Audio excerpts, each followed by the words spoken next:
Hello बच्चों, I love science की मज़ेदार क्लास में आपका स्वागत है। आज हम बात करेंगे विद्युत के कुछ विशेष गुणों के बारे में और ये देखेंगे अलग-अलग रासायनिक पदार्थों में विद्युत कैसे बह सकती है और वो हमारी ज़िंदगी में कहाँ-कहाँ काम आ सकते हैं। ठीक है? तो सबसे पहले हम बात करते हैं कि विद्युत कैसे पदार्थ में होकर बह सकती है। हुँ? आपने पढ़ा है कि जिन वस्तुओं में विद्युत बह सकती है, उनको हम कहते हैं विद्युत का सुचालक और जिसमें विद्युत नहीं बह सकती, वो होते हैं विद्युत के कुचालक। तो कौन सी चीजें सुचालक या कुचालक होती हैं? सभी धातु जैसे कि तांबा, एल्युमिनियम, लोहा, यहाँ तक कि सोना और चांदी, ये सभी चीजें विद्युत की सुचालक हैं। और कुचालक प्लास्टिक के अलावा जैसे कि लकड़ी, रबड़, कागज, ये सब चीजें विद्युत की कुचालक हैं। लेकिन ये बताओ, तुम जानते हो कि पानी विद्युत का सुचालक है या कुचालक? ये थोड़ा ट्रिक वाला सवाल है। चलो हम तुम्हें करके दिखाते हैं और फिर इसके बारे में बहुत सारी बातें बताएंगे जो कि आपको विद्युत के रासायनिक गुणों को समझने में भी आपकी मदद करेगा। तो देखो, पानी सुचालक है या कुचालक, ये टेस्ट करने के लिए हमने यहाँ पर दो सेल का सेल होल्डर लिया है। तुम जानते हो कि ये दो सेल जब इसमें लगाते हैं और एक सेल 1.5 वोल्ट का होता है, तो यहाँ पर हमारे पास 3 वोल्ट की विद्युत आएगी, लाल वाला प्लस और काला वाला तार माइनस में। और इसको टेस्ट करने के लिए हम यहाँ पर एक ये छोटा एलईडी बल्ब ले रहे हैं। इसको जब हम डायरेक्ट इसमें सेल होल्डर में लगाएंगे तो ये एलईडी बल्ब जलने लगता है, जैसा कि तुम देख रहे हो। और ये एलईडी बल्ब काफी ब्राइट, काफी तेज जल रहा है। ठीक है? अब अगर हमें कोई भी वस्तु टेस्ट करनी है जो कि सुचालक है या कुचालक, तो इस एलईडी बल्ब के दूसरे सिरे को इस दूसरे सिरे के और काले वाले तार के बीच में हम उसको रखकर टेस्ट कर सकते हैं। जैसे कि अगर मैं ये धातु का सिक्का यहाँ पर लाऊं और ये क्लिप इसमें लगा दूं और एलईडी बल्ब का तार इससे टच करूं, तो तुम देखोगे कि ये एलईडी बल्ब बहुत तेज जलने लगता है, क्योंकि तुम जानते हो सभी धातुएं बिजली की सुचालक होती हैं। तो ये सिक्का एक तरह के स्विच का काम कर रहा है और ये विद्युत धारा को इस काली तार से एलईडी में जाने देता है। ठीक है? अब अगर हमें ये चेक करना है कि पानी विद्युत का सुचालक है या कुचालक, तो हम ये एक कटोरी लेते हैं और इसमें सादा पानी भर लेंगे। अब इस पानी को टेस्ट करने के लिए इस काले वाले क्लिप को और एलईडी के तार को मैं इस पानी में डुबाता हूं और देखते हैं कि ये एलईडी जलती है या नहीं। देखो, अगर तुम ध्यान से इस एलईडी को देखो और मैं इस क्लिप को पानी के अंदर ले जाता हूं, तो देखना ये एलईडी बहुत धीमा जलती है।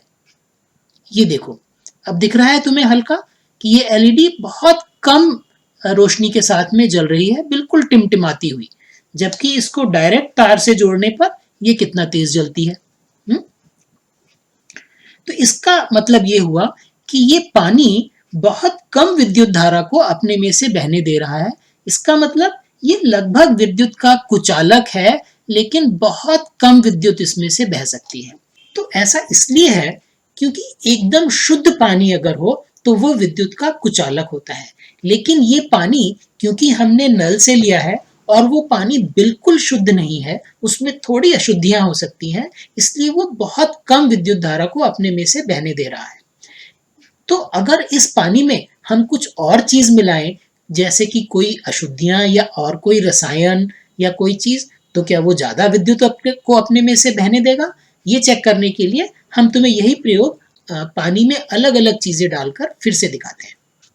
तो देखो, ये प्रयोग फिर से करने के लिए इस बार हम 3 कटोरी में पानी लेते हैं और उसमें अलग अलग चीजें डालकर देखेंगे कि उनको डालने से पानी की सुचालकता बढ़ती है या नहीं। पहली कटोरी में, इस कटोरी में मैं थोड़ा नमक डाल रहा हूं, साधारण नमक। ठीक है? तो इसको नमक को डालकर हम इसमें घोल देते हैं। दूसरी कटोरी में मैं ये नींबू डाल रहा हूं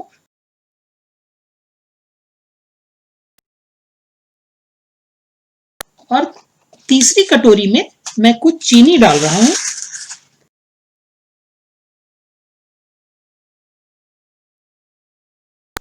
चलो अब हम एक एक करके इन सभी को अपने एलईडी के द्वारा टेस्ट करते हैं। तो पहले वाले में जिसमें हमने नमक डाला है देखते हैं। तो देखो अब तुम्हें दिख रहा होगा कि ये एलईडी पहले से ज्यादा जल रही है। जब बिल्कुल साधारण नल का पानी था तब उसमें ये बहुत हल्की जल रही थी, लेकिन अब थोड़ी तेज हो गई है। ये अभी इतनी तेज नहीं हुई जैसे कि हम इसमें डायरेक्ट तार जोड़ दें तब हो जाएगी है?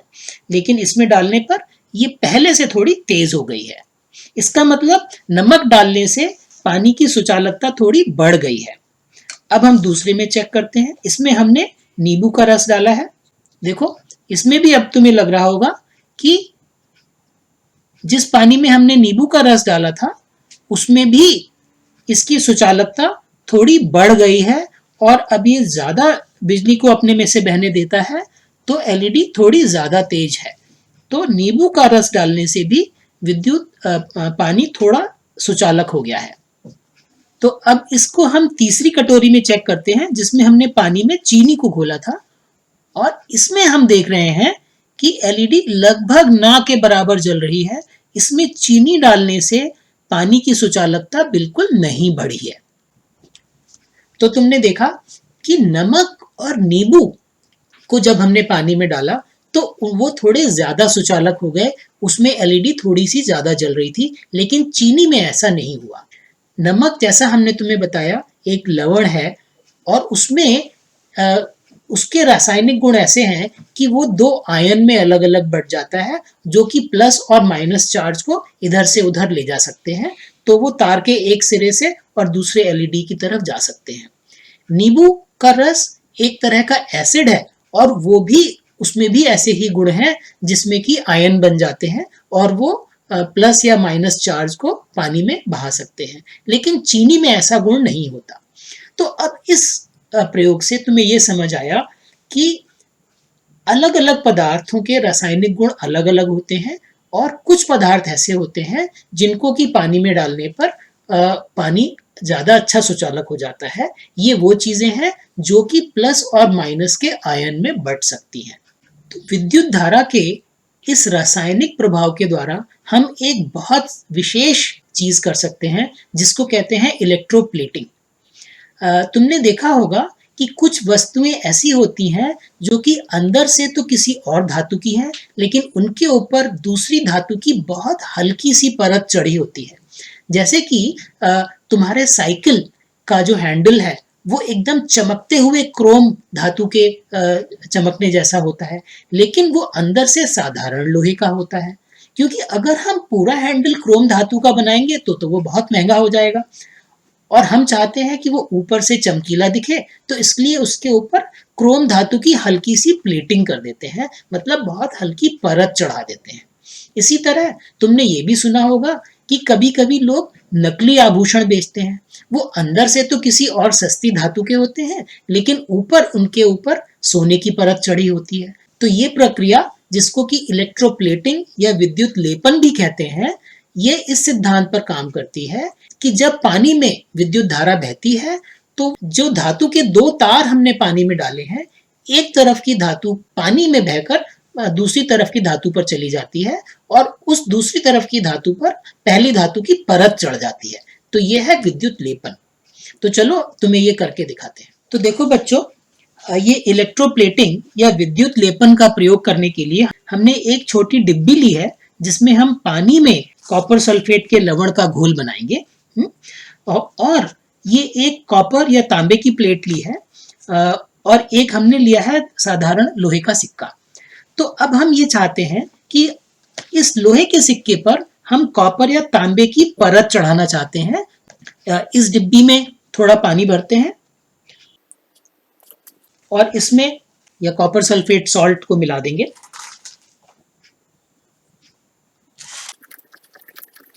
तो देखो कॉपर सल्फेट के अंदर तांबा धातु होती है, जिससे कि ये तांबे को एक तरफ के टर्मिनल से दूसरी तरफ जाने में सहायता कर सकते। हम अपने सेल का प्लस का सिरा तांबे की प्लेट में लगाएंगे और इसको पानी में डाल देते हैं, और अपने सेल के माइनस वाले तार मतलब काले तार पर हम ये सिक्का लगाते हैं।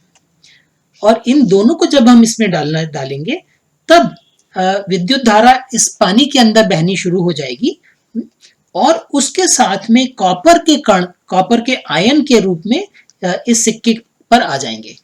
अब ये हमें इस बात का ध्यान रखना है कि ये दोनों आपस में डायरेक्ट टच नहीं करने चाहिए, वरना ये शॉर्ट सर्किट हो जाएगा। हम चाहते हैं कि ये विद्युत धारा पानी से होकर आए, डायरेक्ट टच करने से नहीं। तो इनके बीच में मैं एक प्लास्टिक का टुकड़ा डाल देता हूं, जिससे कि ये आपस में टच ना कर पाए, ये सिक्का और कॉपर की प्लेट आपस में टच ना करें। अब इस क्रिया को होने में कुछ समय लगेगा, क्योंकि ये क्रिया बहुत धीरे धीरे होती है। तो अभी हम थोड़ी देर इंतजार करते हैं और देखते हैं कि थोड़ी देर के बाद में इस सिक्के के ऊपर हल्का हल्का तांबे का रंग आना शुरू हो जाएगा। इसको लगभग 5 मिनट हो चुके हैं।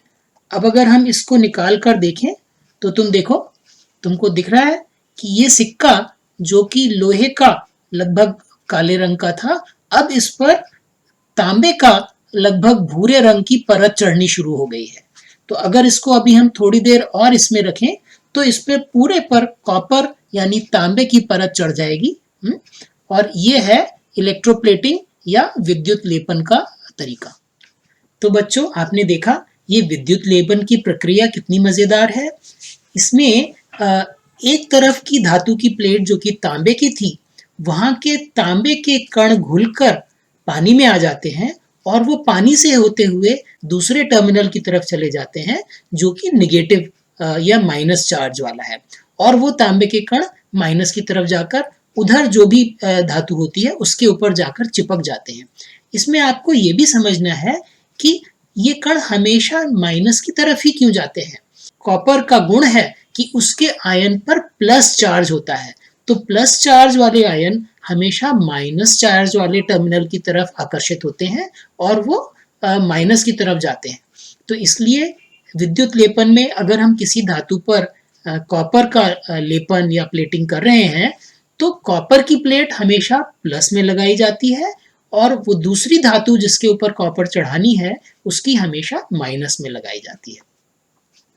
ठीक है, तो अब तुम समझ गए विद्युत धारा के रासायनिक प्रभाव हमारे जीवन में कितने काम आते हैं।